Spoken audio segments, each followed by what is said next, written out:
네, 오늘 말씀은 전도서 1장 18절의 말씀. 짧으니까 한번 볼까요? 지혜가 많으면 번뇌도 많으니 지식을 더하는 자는 근심을 더하느니라. 네, 이 말씀을 가지고 오늘 지혜자의 삶이라는 제목으로 여러분들과 말씀을 나누어 보고자 합니다. 오늘 이 전도서의 말씀은 하나님께서 솔로몬의 삶을 통해서 인생에 대한 근원적인 질문을 우리들에게 하는 말씀이라는 생각이 듭니다. 잘 아시다시피 솔로몬은 당대의 최고의 왕이었습니다. 그렇죠? 네. 뭐 영화도 나왔고 옛날에 뛰어난 지혜와 지식으로 나라를 부강하게 만들었으며 또 당시 지역의 패권 국가를 건설하였습니다. 전도서의 말씀은 21세기를 살아가는 모든 현대인들에게 동일하게 던져지는 질문이기도 합니다. 솔로몬 왕은 성공한 지도자였고 또 훌륭한 리더십의 전형을 보여준 인물이었습니다.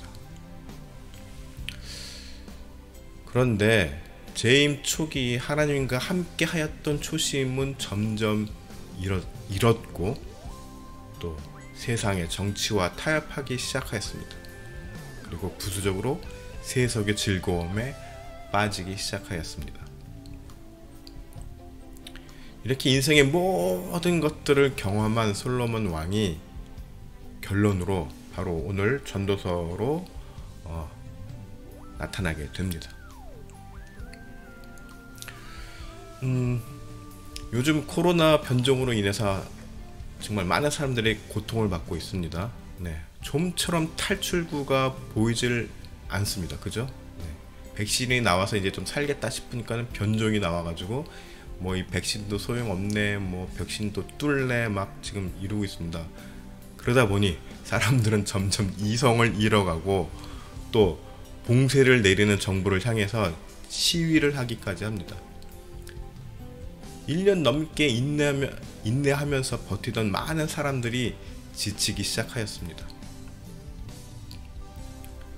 또 백신을 통해서 장사 좀 해보려고 했던 제약사들도 이제는 정말로 생존을 위해서 치료제를 개발해야 되겠다라는 생각까지 이르게 되었습니다. 뭐 몇 개 회사에서 백신 내놓으면서 그걸로 이제 돈을 좀 벌었는데 생각지도 않은 변종이 여기저기서 막 나타나다 보니까 그리고 그로 인해서 세계적인 혼란이 계속 되니까 제약사의 입장에서도 이거는 국제적인 경제적인 측면에서도 봤을 때 우리에게 손해로 돌아올 것이다. 예. 유리한 입장은 안 될 것이다 라는 아마 판단을 하는 것 같습니다. 또 세계적인 인류학자, 사회학자, 경제학자들이 한결같은 목소리로 역사의 무지한 정치 또는 역사의 무지한 경제인, 권력자 이런 사람들을 향해서 경고의 메시지를 보내고 있습니다. 어떻게 해요? 네, 이렇게 자막으로 나옵니다. 요즘 코로나가 창궐하는 시기에 올림픽 개최를 강행하면서 스스로 늪에 빠져가는 일본을 보면은 여러분들은 어떤 생각이 드십니까? 바깥에서 이렇게 바라보는 우리들은 일본의 위기라고 하면 안 되죠. 엄밀히 말해서 전범의 후손 권력들, 지금 일본 자민당 권력들은 전범 후손들이 많죠. 네. 이들이 자국을 경영하는 모습을 보고 있으면 정말로 남의 나라 일이지만은 탄식이 나옵니다. 네. 왜 저 사람들은 저런 어리석은 선택을 계속할까? 라는 생각이 드는 요즘의 일본입니다. 그런데 말입니다. 상황에 따라 정도의 차이는 있을 수 있으나 우리들 각자는 모두 막 막상 내 앞에 어떤 상황이 닥쳤을 때 거기에 몰입돼 가지고 앞뒤 분간 못하고 제대로 판단을 못하고 잘못된 선택을 하는 경우가 많이 있습니다. 저도 과거에 많이 그랬던 것 같습니다. 여러분들은 어떻습니까? 오늘 본문은 바로 이러한 상황을 함축적으로 표현한 말씀입니다. 본문에 지혜와 지식이라는 단어가 나옵니다. 지혜는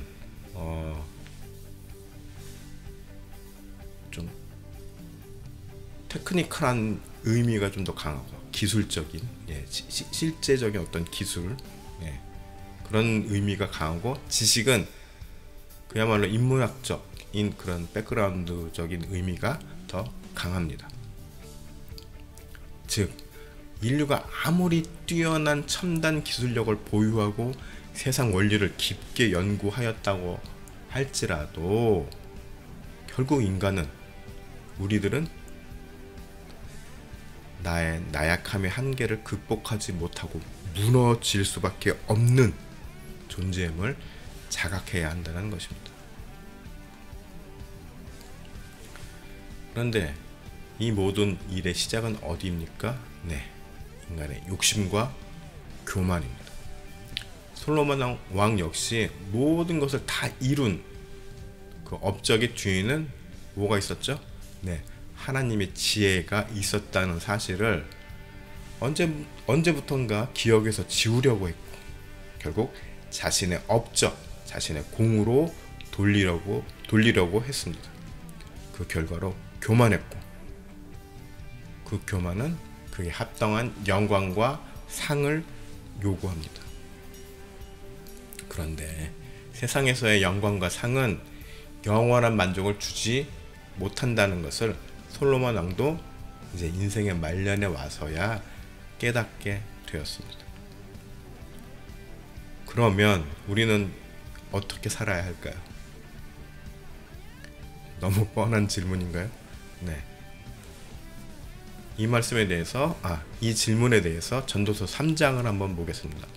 전도서 3장 12절에서 14절을 보면은, 제가 이 말씀을 가지고 찬양을 만들기도 했는데 사람이 사는 동안에 기뻐하며 선을 행하는 것보다 더 나은 것이 없는 줄을 내가 알았고, 사람마다 먹고 마시는 것과 수고함으로 낙을 누리는 그것이 하나님의 선물인 줄도 또한 알았도다. 하나님께서 행하시는 모든 것은 영원히 있을 것이라. 그 위에 더할 수도 없고 그것에서 덜할 수도 없나니, 하나님이 이같이 행하심은 사람들이 그의 앞에서 경외하게 하려 하심인 줄을 내가 알았도다. 우리는 이 말씀을 기억하며 살아야 합니다. 자족하며 살아야 합니다. 또 지난주 말씀처럼 하나님의 온전하신 성품을 따라서 온전하게, 즉 긍휼의 마음으로 우리는 살아야 합니다. 하나님께서 허락하신 나의 재능과 능력을 통해서 정상적인 경제 활동으로 나에게 주어진 분깃만큼의 재력, 환경을 갖고 욕심 없이 만족하며 사는 것이 중요하다는 말입니다. 그리고 그러한 삶이 바로 하나님께서 주신 선물이라는 것도 우리는 기억해야 합니다. 마지막으로, 이러한 삶의 질서를 주신 하나님의 지혜와 능력을 우리는 신뢰해야 합니다. 그리고 따르면서 살아가는 것이 중요합니다. 그리스도인은 결국 하나님의 뜻을 받은 예수님의 삶을 따라가는 사람들입니다. 삶의 중심에 그리스도의 삶이 있는 사람은 인생의 허무함을 느낄 시간이 없습니다. 왜요? 그 공백을 예수님이 채워주시기 때문이죠. 여러분들 모두 하늘의 가치에 삶을 맡기고 살아가는 정말 참 지혜자가 되시기를 축복합니다.